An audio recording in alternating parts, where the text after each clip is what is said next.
সড়কপথের পর এবার মেট্রোর দিকে নজর রাখতে হচ্ছে, কারণ সেটাও তো হোঁচট খাচ্ছে। আর এবার এই যে ফাটল সামনে এসছে, এই ফাটলটা কতদিন আগে নজরে আসে, কি ব্যবস্থা নেওয়া হয়েছিল? 15 বছরের মধ্যে এত বড় বিপর্যয় কিভাবে? কলকাতা মেট্রো কর্তৃপক্ষের কাছ থেকে এবার এই সমস্ত প্রশ্নের উত্তরই জানতে চাইছে রেল বোর্ড।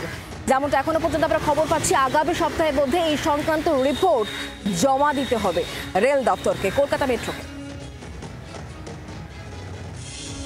2010 সালের মহালয়া প্রথমবারের জন্য যাত্রী নিয়ে মেট্রো রেলের চাকা গড়িয়েছিল কবি সুভাষ স্টেশনে।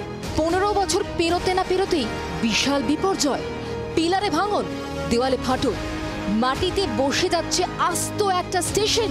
পরিস্থিতি এমনই যে স্টেশনটি ভেঙে ফেলা ছাড়া উপায় নেই কলকাতা মেট্রোর কাছে। এমন অবস্থায় কবি সুভাষ নিয়ে মেট্রো কর্তৃপক্ষের থেকে রিপোর্ট তলব করলো রেল বোর্ড। তাদের পক্ষ থেকে জানতে চাওয়া হয়েছে, কতদিন আগে স্টেশনে ফাটল নজরে আসে, ফাটল নজরে আসার পর কি কি ব্যবস্থা নেওয়া হয়, স্টেশনটি বন্ধ করার প্রয়োজন কেন পড়ল, কবি সুভাষ স্টেশনে নির্মাণগত বা পদ্ধতিগত কোনো ত্রুটি ছিল কি?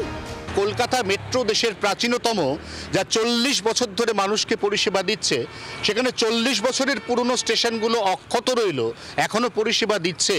এর মধ্যে কবি সুভাষ মাত্র 15 বছরের পুরনো স্টেশন হওয়া সত্ত্বেও সেখানে কি এমন ত্রুটি ধরা পড়ল যার ফলে ভেঙে ফেলতে হচ্ছে গোটা স্টেশনটা? এই প্রশ্নে নিজের উষ্মা গোপন রাখেনি ভারতীয় রেল বোর্ড। যদিও কবি সুভাষ বিপর্যয়ের পর নির্মাণগত ত্রুটির কথা অস্বীকার করছে মেট্রো কর্তৃপক্ষ। তাদের মতে যাবতীয় পরীক্ষা নিরীক্ষা, প্রয়োজনীয় সব ধরনের পরামর্শ নিয়েই এই স্টেশন তৈরি করা হয়েছে। তাহলে কেন মাটিতে বসে যাচ্ছে কবি সুভাষ? নির্মাণ বিশেষজ্ঞ ও ভূতাত্ত্বিকদের একাংশের মতে, যে জায়গায় কবি সুভাষ স্টেশন তৈরি হয়েছে সেটা আদতে পূর্ব কলকাতার জলাভূমি পঞ্চশায়ের অংশ। পাশ দিয়ে বয়ে গিয়েছে গড়িয়া খাল, যা মিশেছে টালি নালা অর্থাৎ আদি গঙ্গায়। জুলাইয়ের রেকর্ড বৃষ্টি এই অঞ্চলের ভূগর্ভস্থ জলস্তরের মধ্যে কোনো তারতম্য ঘটিয়েছে এবং মাটি নরম হয়ে গিয়েছে। নানা মহল থেকে নানা যুক্তি উঠে এলেও স্টেশন তৈরির সময় মাটির শক্তি পরীক্ষায় কোনো গাফিলতি হয়েছিল কিনা সেই সম্ভাবনা পুরোপুরি উড়িয়ে দেওয়া যাচ্ছে না। ক্যামেরায় জয়ন্তের সঙ্গে অয়নের রিপোর্ট, জি 24 ঘন্টা। বাংলার আওয়াজ, বাঙালির আবেগ, জি 24 ঘন্টা।